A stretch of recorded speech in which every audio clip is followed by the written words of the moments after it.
চুক্তি অনুযায়ী যারা ২০ বা ২৫ বছর ধরে নিয়মিত কিস্তি পরিশোধ করেছেন তাদের ঋণ মওকুফ প্রক্রিয়া আর বিলম্ব হবে না। আর সবচেয়ে ভালো খবর, যারা ২০২৫ সালের মধ্যেই ঋণ মওকুফের যোগ্য হবেন তাদের ঋণমুক্ত টাকার উপর কোনো ফেডারেল কর দিতে হবে না।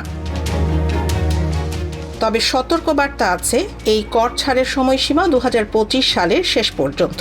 এরপর যদি ঋণ মওকুফ হয় তাহলে সেই টাকার ওপর কর দিতে হতে পারে।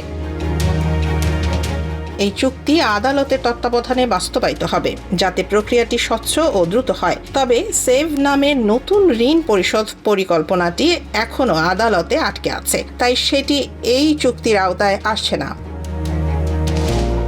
তাই যারা আইডিআর বা পেই পরিকল্পনায় আছেন এখনই studentaid.gov এগিয়ে নিজের যোগ্যতা যাচাই করে নিন। এই চুক্তি অনেকের জন্য নিয়ে আসছে নতুন শুরু, নতুন আশার আলো।